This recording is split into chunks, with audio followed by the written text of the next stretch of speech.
हम आज के इस वीडियो में बिहार बोर्ड क्लास 10 के लिए हिंदी यानी गोधुली भाग 2 का सब्जेक्टिव और ऑब्जेक्टिव क्वेश्चन देखेंगे। और चलिए इस किताब को शुरू से शुरू करेंगे। और हमारा पहला चैप्टर दिया हुआ है किताब में श्रम विभाजन एवं जाति प्रथा, जिसके लेखक हैं बाबा साहब भीमराव अम्बेडकर। तो सबसे पहले हम बाबा साहब भीमराव अम्बेडकर के बारे में पढ़ते हैं, फिर जानेंगे कि इन्होंने श्रम विभाजन एवं जाति प्रथा के नाम से इस चैप्टर को यानी शीर्षक को क्यों लिखा है। सबसे पहले दिया हुआ है लेखक का नाम बाबा साहब भीमराव अम्बेडकर। इनका जन्म 14 अप्रैल 1891 ईस्वी को हुआ था। इनका मृत्यु 6 दिसंबर 1956 ईस्वी को हुआ था। आगे दिया हुआ है कि इनका जन्म स्थान महू मध्य प्रदेश था, यानी इनका जन्म महू मध्य प्रदेश में 14 अप्रैल 1891 को हुआ था। और इनकी मृत्यु दिल्ली में 6 दिसंबर 1956 ईस्वी को हुई थी। आगे बढ़ते हैं तो यहाँ पे दिया हुआ है इनके माताजी का नाम। इनकी माताजी का नाम भीमाबाई था एवं इनके पिताजी का नाम रामजी सकपाल था। आगे दिया हुआ है कि प्रमुख रचना यानी बाबा साहब भीमराव अम्बेडकर के द्वारा लिखित प्रमुख जो रचना है वह कौन कौन से हैं। इसमें दिया हुआ है the castes in India and there mechanism, इनके द्वारा लिखित सबसे प्रसिद्ध पुस्तकों में से एक है। आगे दिया हुआ है हु आर शूद्राज। अगला दिया हुआ है द अनटचेबल्स। आगे दिया हुआ है बुद्धिज्म एंड कम्युनिज्म। अगला दिया हुआ है Buddha and his Dhamma. And सबसे लास्ट दिया हुआ है एनहिलेशन ऑफ कास्ट इत्यादि। यानी इनके द्वारा इन सभी पुस्तकों का रचना किया गया था और ये सभी वर्ण आधारित थी, यानी हमारे समाज में चल रही जो जातिगत भेदभाव था उसी से संबंधित यह सभी जो यहाँ पे हम लोग पढ़े हैं the caste in India their mechanism, who are Shudras, the untouchables, Buddhism and communism, ये सभी जाति प्रथा से संबंधित पुस्तकें थी। आगे बढ़ते हैं तो यहाँ पे दिया हुआ है इनके द्वारा रचित सभी रचनाओं को 21 खंडों में प्रकाशित किया गया है, जिसका नाम है बाबा साहेब संपूर्ण वाङ्मय। यानी इनके द्वारा जो भी रचना रचित किया गया था, यानी इनके द्वारा जिन रचनाओं को लिखा गया था उसको 21 खंडों में प्रकाशित किया गया है और उसका नाम दिया गया है बाबा साहब संपूर्ण वाङ्मय। यानी बाबा साहब संपूर्ण वाङ्मय 21 खंडों में प्रकाशित हुआ है। आगे दिया हुआ है इनके प्रसिद्ध भाषण एनहिलेशन ऑफ कास्ट का हिंदी रूपांतरण ललई सिंह यादव के द्वारा किया गया था। और इनका जो प्रसिद्ध भाषण था जिसका एनहिलेशन ऑफ कास्ट है, इसको हम पहले भी पढ़े हैं लोग प्रमुख रचना में, उसका हिंदी रूपांतरण ललई सिंह यादव ने किया था। क्योंकि एनहिलेशन ऑफ कास्ट जो भाषण था स्पीच, यह डॉक्टर बी.आर. अम्बेडकर ने इंग्लिश में दिया था, इसका हिंदी रूपांतरण ललई सिंह यादव ने किया था। आगे दिया हुआ है इस भाषण को इन्होंने लाहौर के जाति पाति तुड़क मंडल के वार्षिक सम्मेलन 1936 में दिया था। बोल रहा है कि इस भाषण को यानी एनहिलेशन ऑफ कास्ट वाले भाषण को बी.आर. अम्बेडकर ने लाहौर में जाति पाति तुड़क मंडल के वार्षिक सम्मेलन 1936 ईस्वी में दिया था। आगे बढ़ते हैं तो यहाँ पे दिया हुआ है बाबा साहब भीमराव अम्बेडकर को भारतीय संविधान का जनक भी कहा जाता है। यह संविधान सभा की प्रारूप समिति के अध्यक्ष थे। दिया हुआ है कि बाबा साहब भीमराव अम्बेडकर को भारतीय संविधान का जनक कहा जाता है। यह भारतीय संविधान सभा की प्रारूप समिति के अध्यक्ष थे। और हमारे सामने कुछ किताब के सब्जेक्टिव प्रश्न उत्तर दिए हुए हैं, इसको हम देखेंगे। और ये सभी आपके कोचिंग से अलग हो सकते हैं, क्योंकि आपने जिस प्रकार से इसे कोचिंग में लिखा होगा उससे अलग हो सकते हैं, लेकिन इसका जो कंटेंट है यानी जो समझने के लिए हम लिखे हैं या शायद कोचिंग से आपके अलग होगा, तो इस बात को यहाँ पे अच्छा से समझिएगा। सबसे पहला क्वेश्चन दिया हुआ है लेखक किस विडंबना की बात करते हैं, विडंबना का स्वरूप क्या है। यानी क्वेश्चन पूछा जा रहा है कि लेखक किस विडंबना की बात करते हैं और लेखक के नजर में विडंबना का स्वरूप क्या है। तो इसका आंसर दिया हुआ है लेखक समाज की उस विडंबना की बात करते हैं कि श्रम विभाजन तो हर समाज में होता है, लेकिन भारत में यह जाति के आधार पर बटा हुआ है। यानी लेखक बताते हैं कि श्रम विभाजन हर समाज में होता है, लेकिन भारतीय समाज में श्रम विभाजन को जाति के आधार पर बांट दिया गया है। यानी जाति के आधार पर यह तय किया जाता है कि भारत में रहने वाला कौन सी जात का व्यक्ति किस काम को करेगा।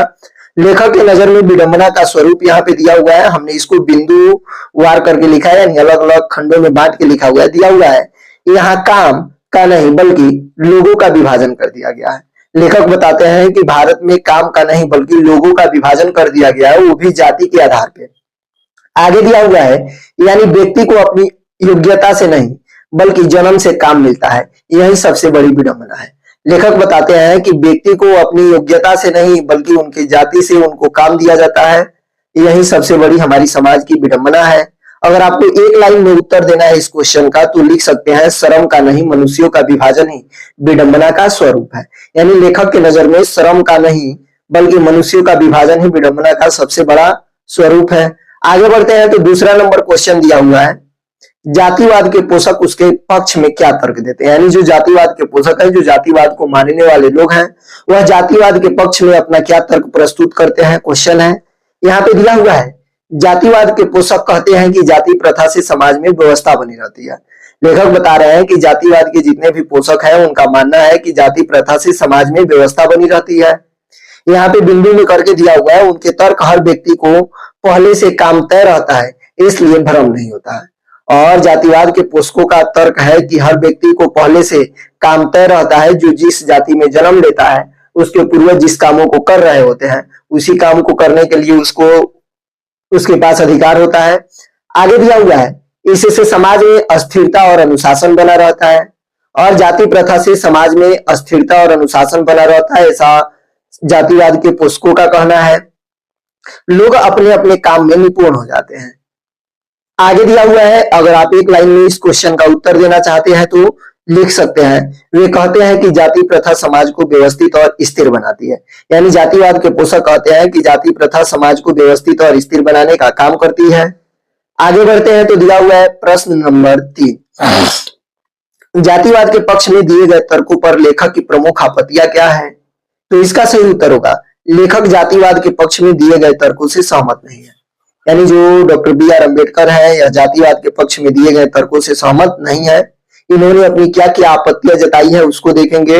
लेखक बताते हैं जाति प्रथा में योग्यता का महत्व नहीं है बल्कि जन्म के आधार पर काम मिलता है। लेखक बताते हैं कि जाति प्रथा एक इतना घटिया प्रथा है कि इसमें व्यक्ति की योग्यता को न पहचान कर उसके जाति के आधार पर उसको काम करने का इजाजत दिया जाता है।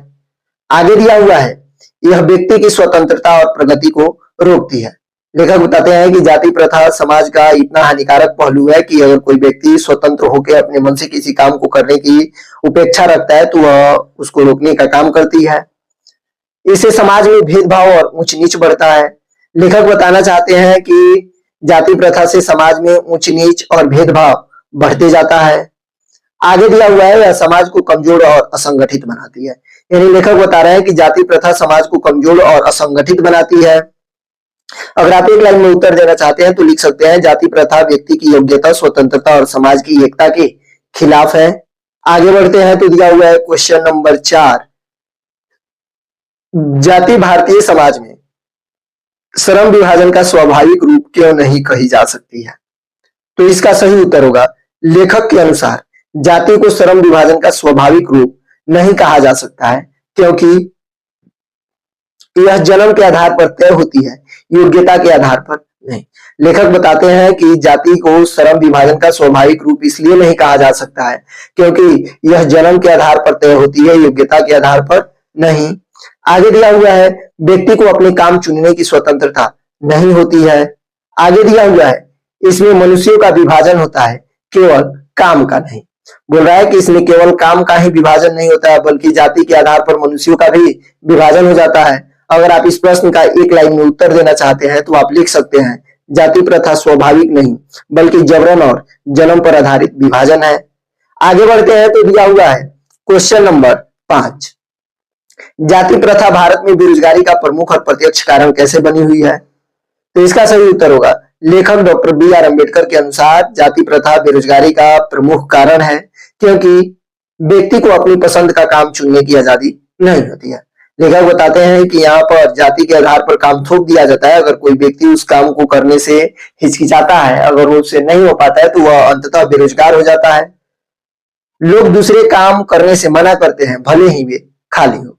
बोल रहा है कि जाति प्रथा इतना और श्रम विभाजन इतना घटिया प्रथा है कि लोगों को जो काम सौंपा गया है अगर वह उनसे नहीं हो रहा है तो वह दूसरे काम को करने से मना कर देते हैं भले वे खाली क्यों ना बैठे हो। आगे दिया हुआ है, इससे कई लोग योग्यता होते हुए भी बेरोजगार रह जाते हैं। बोल रहा है कि इससे कई लोग योग्य होते हुए भी बेरोजगार रह जाते हैं।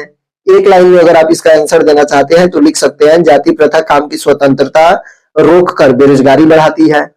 आगे बढ़ते हैं तो यहाँ पे दिया हुआ है, सच्चे लोकतंत्र की स्थापना के लिए लेखक ने किन विशेषताओं को आवश्यक माना है?